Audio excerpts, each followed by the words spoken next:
Welcome to Show's World Gamers, Josh here, and it is once again that time of the week. As this week draws to a close, I wanted to take a moment to look at a few of this week's biggest news stories, as well as some of this week's biggest gaming announcements, and of course, we'll take a look at the biggest video game releases from this past week. But do me a quick favor, if this is your first time on the channel, go ahead and smack that subscribe button and join in on the fun. Alright gamers, let's kick off this week in review with a few news stories. Now CES took place this week in Las Vegas. The huge consumer electronics show has, well, all kinds of electronics, some still kind of conceptual, and some that will be coming to market soon. There's always a few video game related things shown, but the biggest news coming out of the show was the unveiling of Nintendo Switch 2 accessories, as the company Genki even had a mock-up of the system and the new Joy-Cons. People were allowed to hold the mock-up and even compare it to the current Switch, which is significantly smaller than the new console. And when they were asked, they stated their belief is that the console will release in April.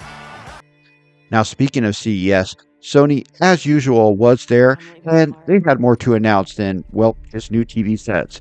Sony did have a showcase, and while no games were announced, we did get a bunch of other announcements involving popular PlayStation IPs, including the announcement of a Ghost of Tsushima anime, live-action movies based on Until Dawn, as well as Horizon Zero Dawn, and we got our first real look at Season 2 of the hit HBO show, The Last of Us, and I can't wait for that to release later this year. Alright gamers, next up, let's take a look at a few gaming announcements. And we did get our first console announcement for 2025, and no, unfortunately, it was not the Switch 2. My Arcade Retro has officially announced an Atari-branded handheld console scheduled to release this year.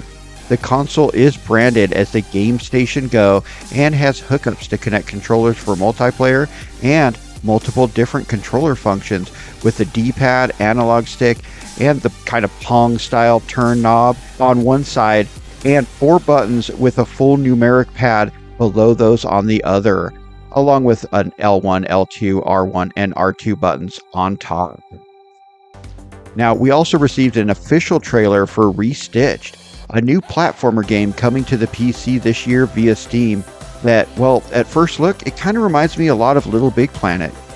In the game, you play as a mini stuffed bear and have to traverse real-world locales like rooms in a house. The game also does include a pretty impressive-looking level editor, allowing you to create your own levels, which I expect you'll be able to share online. No info on a console release, but hopefully that is in the plans. I will be keeping my eye on this title. So far, it looks pretty good. Alright gamers, let's finish up with this week's new video game releases. Now Ys, I don't know, everybody says different ways to say it. YS, Memory of Oath in Felghana released this week on the Nintendo Switch and PlayStation 5. The game is a remaster of the 2025 action RPG, which was actually a remake of the 1990 Ys 3. This newest version of the fan-favorite game is packed with updated visuals and some quality-of-life improvements for modern gaming. Also, Freedom Wars Remastered released this week on the Nintendo Switch, PC, PlayStation 4, and PlayStation 5.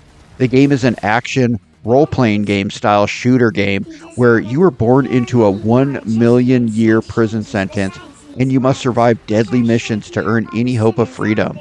The game is a complete remaster of the kind of cult classic hidden gem PlayStation Vita game that released back in 2014. Now, Body Bitland Overclocked is a classic 3D platformer where you talk to your robot friends and help them out by collecting hidden items across the futuristic levels or explore the far corners of this beautifully crafted world.